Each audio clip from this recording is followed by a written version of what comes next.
good afternoon, class. This is about we're talking about the word Disney company. So I will quickly talk about the Walt Disney company. It was founded in 1923 by Walt Disney and Roy Hood Disney. The Walt Disney company has grown into a global entertainment powerhouse. From its humble beginning as an animation studio, Disney have expanded into various segments, including the media network, parks, resorts, studio entertainment, consumer product, and interactive product. So the vision and the mission of the company paraphrase: the vision to make people feel great. The mission to be one of the leading producers and providers of creativity, innovative, agreement and information products. So for the company, they classify into like four categories.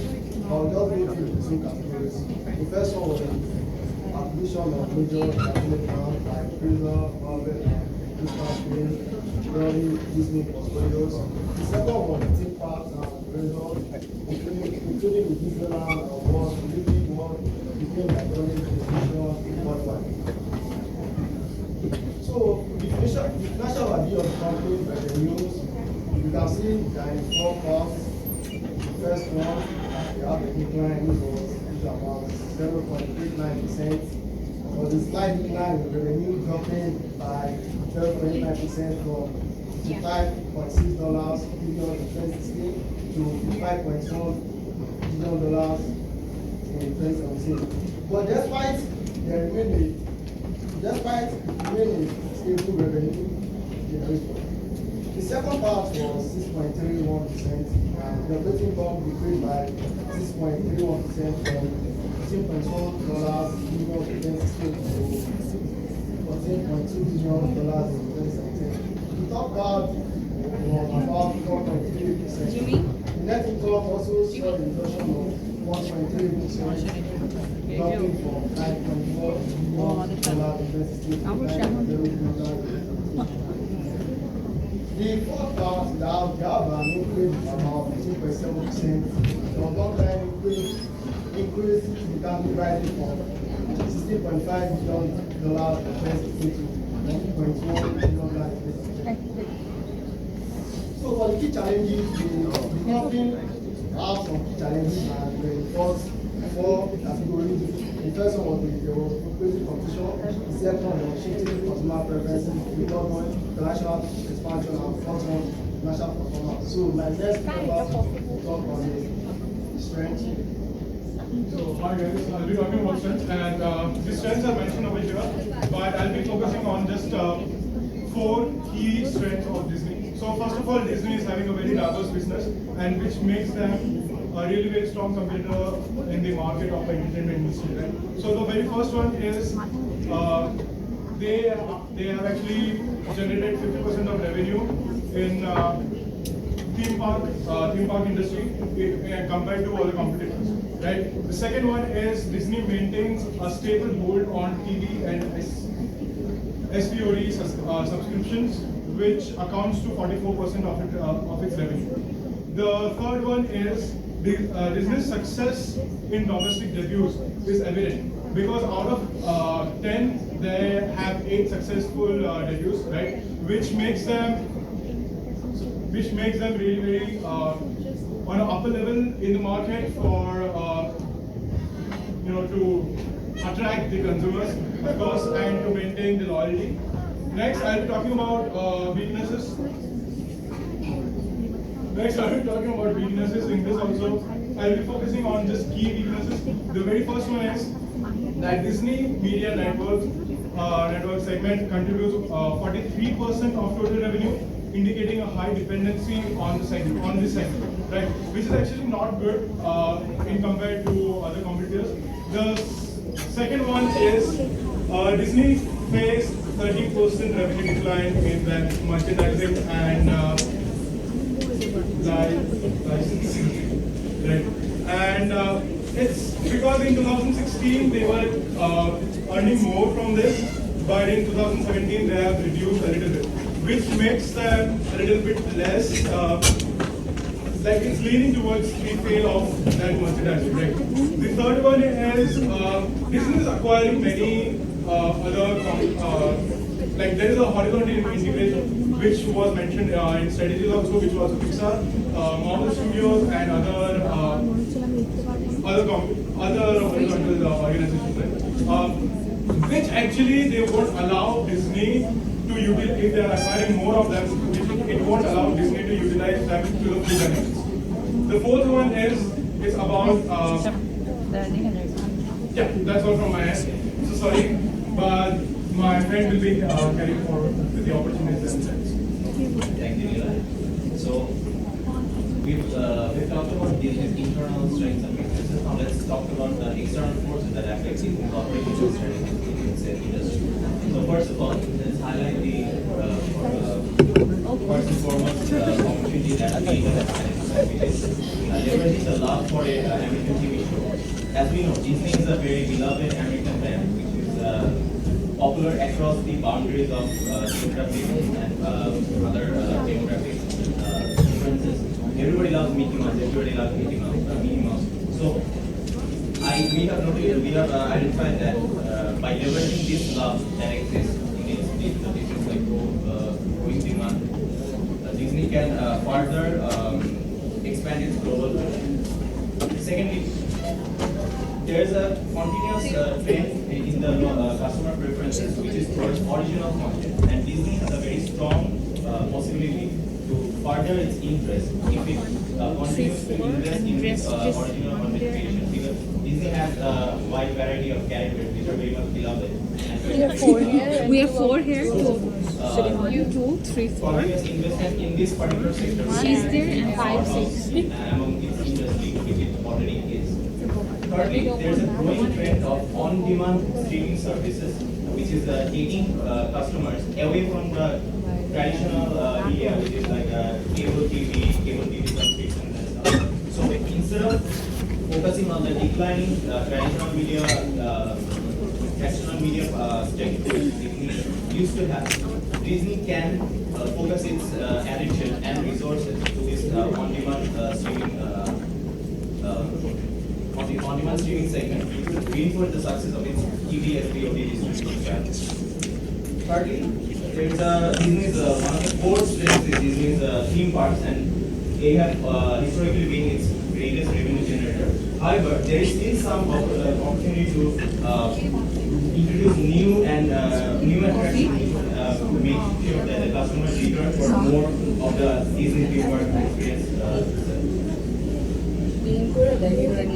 Now let's talk about the threats.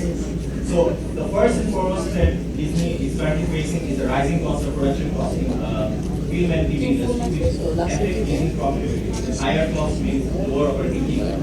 Secondly, Disney has to protect its data breaches, protect its intellectual property from data breaches, cyber attacks, and privacy concerns, which could severely affect its profitability as well. Thirdly, this is, I think, industry-wide problem. However, Disney is not immune to it. Disney is very much sensitive to global conditions, which is geopolitical events, and since it's a global enterprise, it's going to be affected all over. All of these operations are going to be affected, and it cannot avoid the challenges in any one particular market. Now, I'd like to invite my teammate Nardo to talk about the internal.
So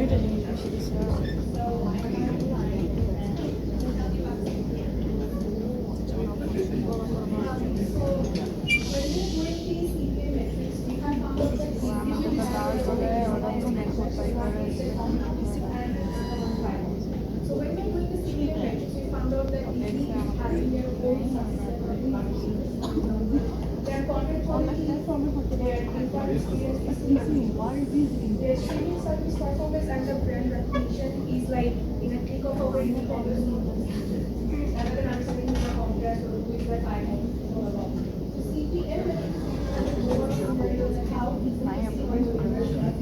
however the brands who are moving forward with their own ideas and new, I think, what we said, their fantastic development or their media, their strategy or something, they are still but Disney is still on the leverage part, but that doesn't mean they will not be in the business for themselves. So keeping these aspects in mind, we have some recommendations and conclusions. So if Disney is planning to invest 1.5 billion annually in the new attractions, is their parks more highlighted, that will keep them more into the eye of the people. The reason is, park is still the highlighting part. Whenever you are with your family, you will always enjoy a Disney park more than anything on this world. You will relive the moments and you will enjoy it. So this particular 1.5 billion investment would also take them at a percentage of 8% during the off-peak hours. For example, the attendance, making more consumer taglines and making park more developed and able to contact community engagement will also be smoother out. So Disney also aims to reduce their operating expenses by 5% through efficiency of the investments by diversifying revenues through merchandise licensing and interactive media platforms, leveraging intellectual property and language. However, though, the current consumer is mostly prone to digital food sets. So TV is not the only way we get ourselves entertained. So there are other media as well. So as a negative, so Disney is also trying to reinforce the streamlined platforms, which is going to increase their production by 20% and they are allocating 2 billion for that as well. In terms of expanding their market horizon, they are also putting 500 million annual investment. They are also planning to open 2 theme parks, high growth markets, and investing almost $1 billion for over 3 years in order to localize the content offerings, catering the diverse cultures, preferences, and tastes. But however, Disney plans to allocate the $5 billion for acquisition. And so why is that? This acquisition will give them not only the leverage to keep ahead of their brands, but also among the competitors itself. So with this, we want to conclude our presentation. Thank you so much. If anyone has a question, please ask. Thank you so much to the six. Let's look at. So, is this a strategy or not? Yeah, it's too worded. So Disney invests 1.5 billion annually in new attraction to keep park exciting, promotion, aim 10% off-peak attendance boost and all that. Is that a strategy or not? What? Is that a strategy? Come on, say it out. Is it a strategy or not? And we even need which type of strategy. What's that? What kind of strategy is that?